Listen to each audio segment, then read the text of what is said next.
Bienvenue dans le show. Aujourd'hui, les freins au succès avec ton entreprise. Oui, c'est le thème que j'ai décidé d'aborder récemment. J'ai vécu plein d'expériences, mais je le vois avec tellement de clients potentiels, puis même avec mes clients actuels. Il y a une véritable peur profonde, surtout quand on est en phase de croissance et d'hypercroissance.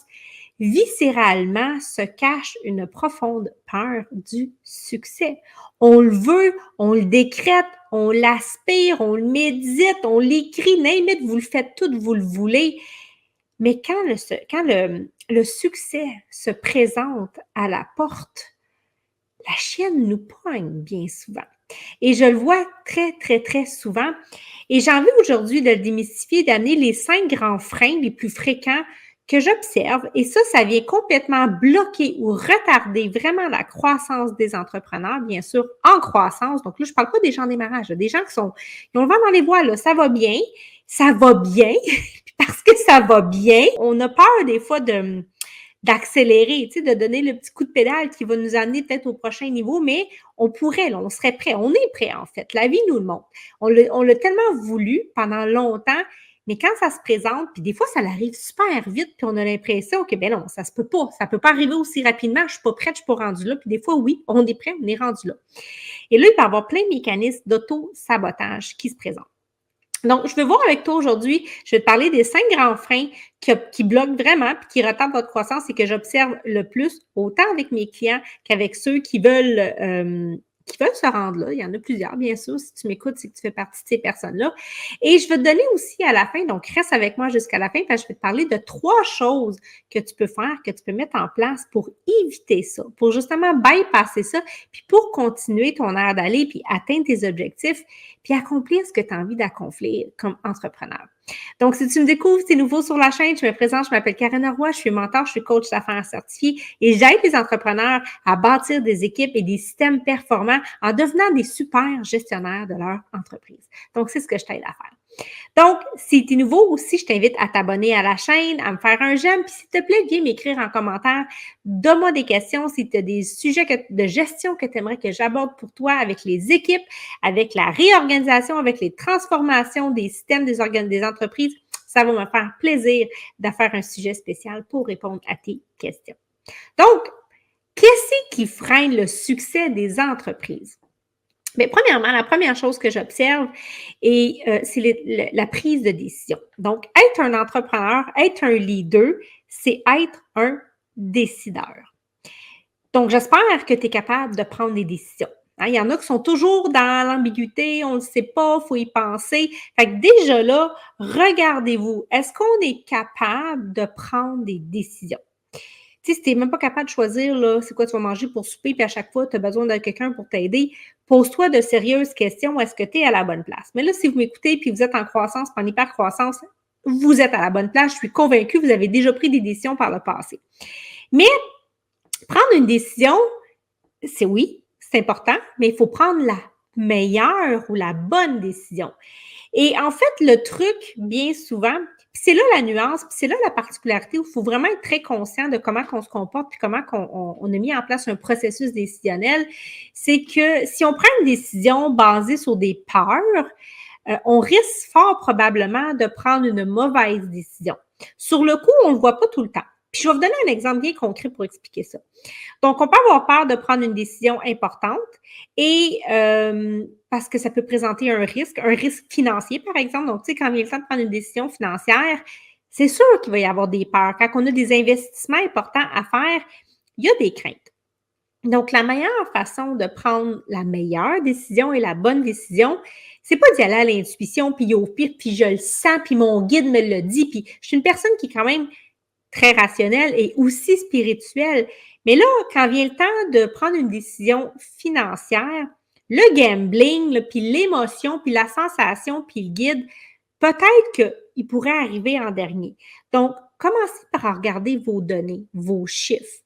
Qu'est-ce que ça dit? C'est quoi les états financiers? Tu sais, quand on va chez le docteur, qu'est-ce qu'il fait? La première affaire qu'il fait, là, il nous fait passer des prises de sang, prendre les signes vitaux, on regarde les paramètres. C'est ça que vous devez faire. Donc, qu'est-ce que vos états vous disent? Puis après ça, c'est quoi le vrai besoin de l'entreprise? Parce qu'on a peur, créer des faux besoins ou nier ou éviter les véritables besoins de l'entreprise. Donc, qu'est-ce que l'entreprise a véritablement besoin et quelles sont vos capacités? Puis quand je dis quelles sont vos capacités, c'est quelles sont aussi vos limites. Donc, de quoi je suis vraiment capable? Donc, il faut être humble. C'est pas une question d'égueil ou d'orgueil, d'égueil ou d'ego. Ça se ressemble, hein? D'orgueil ou d'ego. Donc, posez-vous ces questions-là. Donc, on veut prendre une décision qui est basée sur des données probantes le plus possible, sur les véritables besoins de l'entreprise et sur vos véritables capacités ou limites à être capable de faire les choses. Ça va vous sécuriser et ça va vous aider à prendre une décision qui est plus ancrée que plus sur de l'intuition. Mais surtout, prenez jamais une décision qui est basée sur la peur parce que vous pouvez être assuré que c'est ce qui va freiner et bloquer et retarder votre croissance. Et ça va le faire, si vous n'êtes pas capable de franchir ce step-là de peur d'investissement, vous allez le vivre constamment. À chaque fois, vous allez devoir prendre une décision importante quand ça va être le temps d'engager un employé, quand ça va être le temps de congédier peut-être un employé, quand ça va être le temps de prendre des nouveaux clients, de prendre des décisions importantes, de faire des changements. Donc, déjà là, faut tout de suite regarder votre propre comportement. Puis on vit dans une société où la peur mène le monde, là, je tiens à le dire. Donc, c'est important d'aller regarder ça de façon bien droit dans les yeux avec soi-même et de se rallier davantage sur des données concrètes que votre entreprise va vous donner. Donc, allez chercher vos paramètres. D'ailleurs, si vous ne savez pas comment faire ça, restez alerte parce que j'ai justement une offre où ce que c'est exactement ce que je monte à faire, à avoir les bonnes pratiques de gestion financière dans votre entreprise. Donc, vous pourrez regarder dans les commentaires, je vais laisser le lien. Maintenant, deuxième chose, le deuxième grand frein qui bloque ou retarde la croissance de votre entreprise, c'est pas de faire le travail de fond. Fait que là, qu'est-ce que je veux dire par là? Ben, ça prend des fondations. On construit pas une maison sur du sol mouvant, on construit une maison, votre entreprise, un empire sur des fondations solides. Puis ça, c'est la partie que beaucoup vont trouver plate parce que c'est la partie cachée, hein? C'est ce qu'on voit pas. Mais c'est ce qui est le plus important. On le voit pas, mais si c'est pas là, ça tient pas. Donc, et la première fondation, la plus importante, à moins que vous soyez une entreprise de la fonction publique, là, vous n'êtes même pas une entreprise, là, vous êtes un organisme de la fonction publique, vous êtes une entreprise, un entrepreneur, ce sont vos fondations financières. C'est ce qui fait que vous avez une entreprise. Pas d'argent, pas de business. C'est pas compliqué. Et ça, c'est souvent escamoté parce qu'on a toutes sortes de croyances, parce qu'on a peur, parce qu'on n'a pas confiance, parce qu'on veut pas vendre, pour X, Y raisons. Et je le vois, là, je travaille avec des entreprises qui ont des gros chiffres d'affaires, qui ont des millions là, de chiffres d'affaires et c'est pas 100%. Ne prenons pas pour acquis que parce qu'une entreprise fait des millions de chiffres d'affaires, qu'elle a des fondations financières solides. Je le vois partout et c'est véritablement la première chose que je regarde et qu'on regarde ensemble, mais qui n'est pas toujours bien adressée. Donc, il faut avoir des solides fondations financières, donc un système d'acquisition, des processus clairs, des étapes. On ne veut pas en perdre. Donc, tout ça, c'est super important parce que vous investissez du temps, de l'énergie. On veut aussi que ça soit bien organisé. Donc, une entreprise qui est désorganisée, c'est sûr qu'il va avoir, bien, premièrement, le service à la clientèle va être impacté. Puis moi, personnellement, là, en tant que consommatrice, pour moi, ça me dérange pas de payer plus cher, mais je m'attends à un service impeccable. Puis si j'ai pas le service impeccable, si on me répond pas, si c'est mal organisé, je vais changer de fournisseur. Et donc, vous pouvez vous attendre à ce que plusieurs de vos clients ou de clients potentiels se comportent de la sorte. Donc, l'organisation, comment est-ce que les choses sont attachées? Comment est-ce que l'information circule au sein de votre entreprise? Comment est-ce que les messages se rendent? Comment est-ce que les consignes, tout ça, là, le service à la clientèle, comment c'est pris en charge? Donc, ça veut dire qu'il faut construire tout ça en arrière du rideau. Et c'est nécessaire, c'est vraiment essentiel.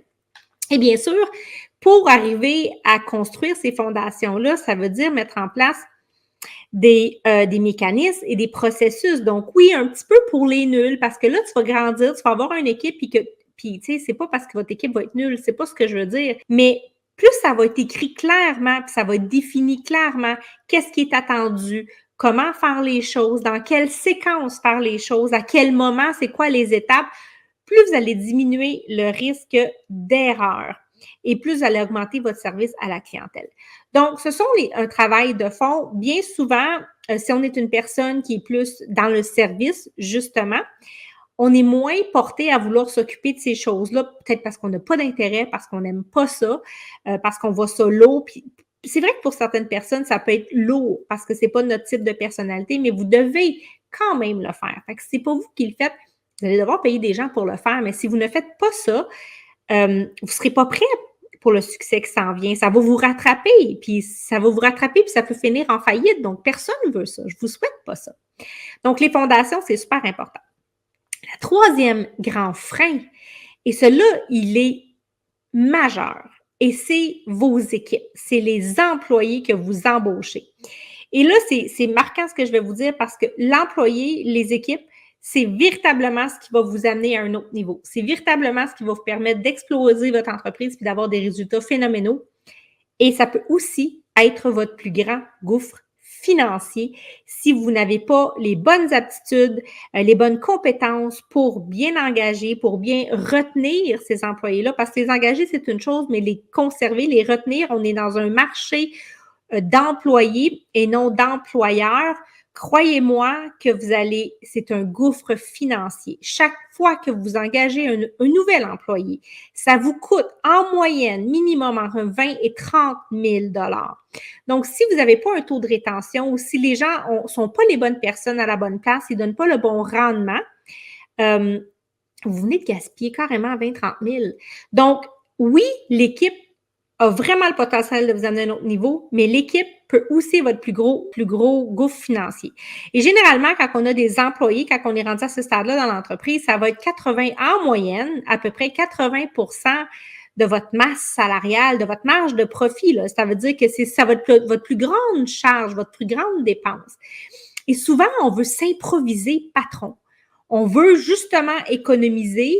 Puis là, ou soit qu'on n'engage pas, ou on engage le mauvais monde, ou on engage les gens qui coûtent le moins cher parce qu'on veut pas, on a peur, hein, on prend une décision basée sur la peur, mais le coût à moyen et long terme, direct et indirect, est énorme.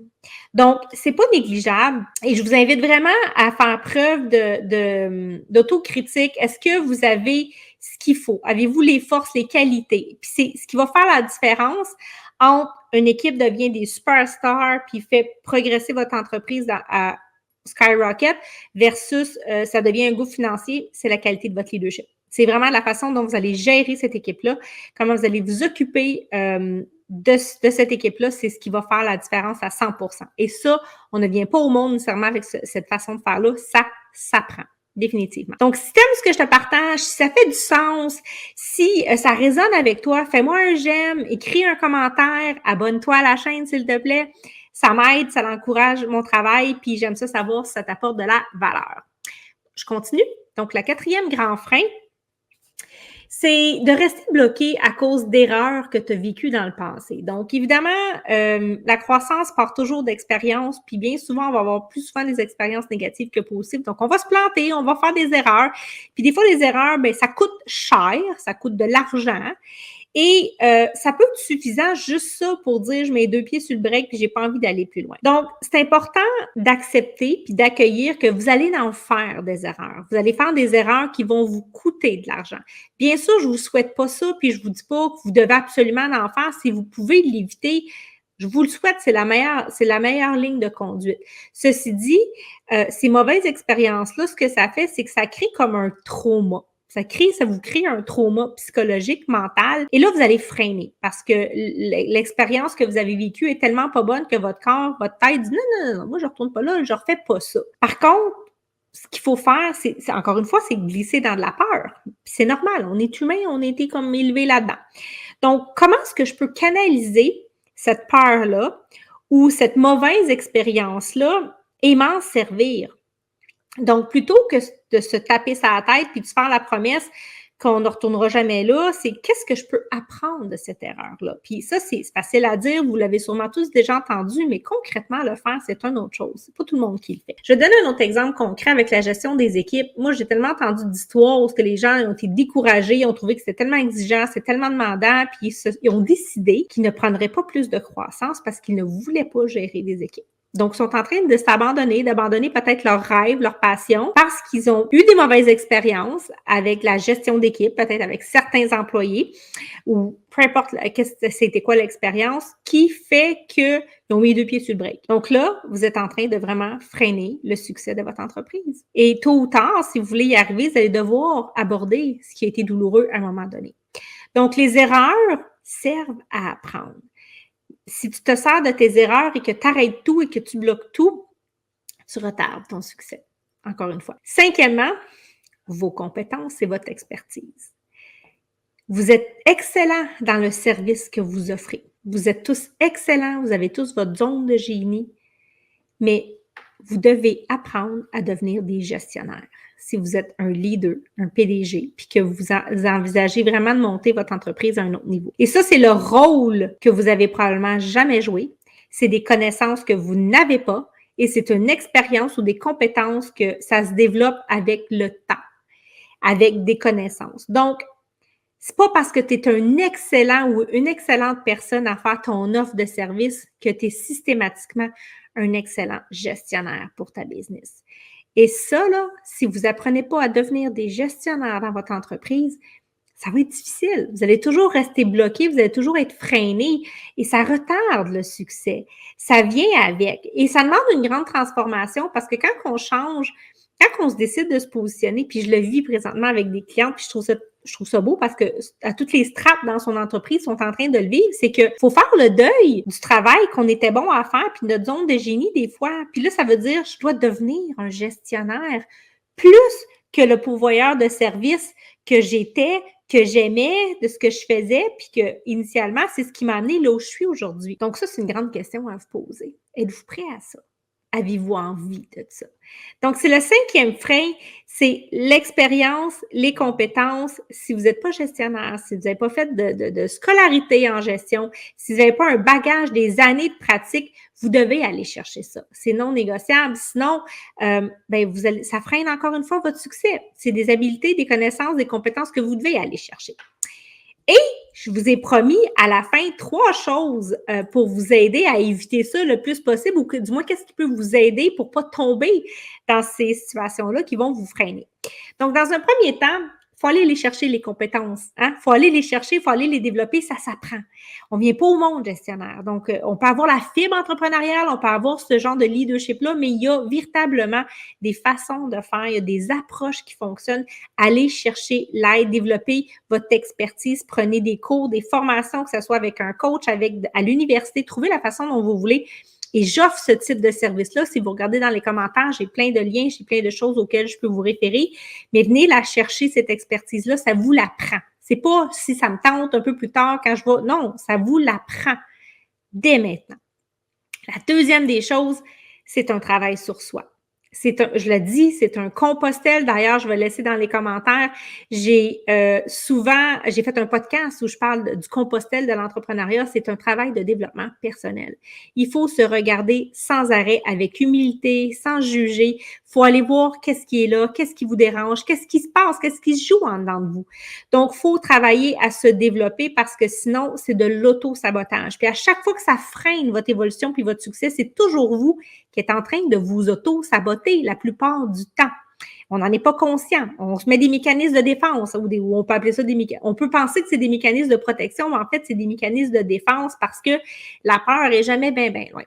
Et troisièmement, l'autre chose que tu peux faire pour l'éviter, puis c'est exactement ma zone de génie et mon expertise, c'est de travailler avec un coach, avec un mentor, avec quelqu'un qui a déjà fait, qui a déjà vécu, qui a les connaissances, qui a l'expertise, mais qui a déjà fait aussi les transformations que vous avez besoin de faire, autant dans votre vie personnelle que dans votre sphère professionnelle et dans votre entreprise. Et ça, il y en a tout plein. Si c'est pas avec moi que vous le faites, trouvez quelqu'un avec qui vous avez envie de travailler. Si vous voulez le faire avec moi, ça va me faire plaisir. D'ailleurs, vous pouvez venir m'écrire et on peut regarder si les solutions que j'offre sont ce dont vous avez besoin. Si c'est pas le cas, je vais vous le dire. Donc, soyez rassurés 100% pour ça.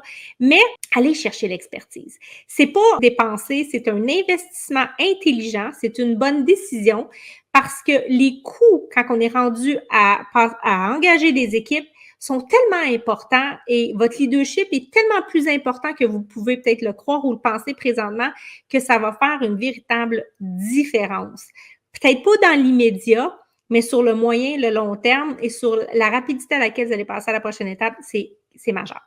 Alors, c'est ce que j'avais pour vous aujourd'hui. Donc, 5 freins, votre capacité de prendre des décisions, de ne pas faire le travail de fond, donc des fondations, les équipes, hein, l'embauche d'équipes qui peuvent être un gouffre ou le plus beau power dans ta business, les erreurs du passé qui te freinent, qui te restent sur place, et évidemment, votre niveau de compétence et vos expériences. Donc, j'espère que tu as aimé ça. Laisse-moi un j'aime, abonne-toi à la chaîne. On se retrouve la semaine prochaine pour un nouvel épisode du show Accès Succès.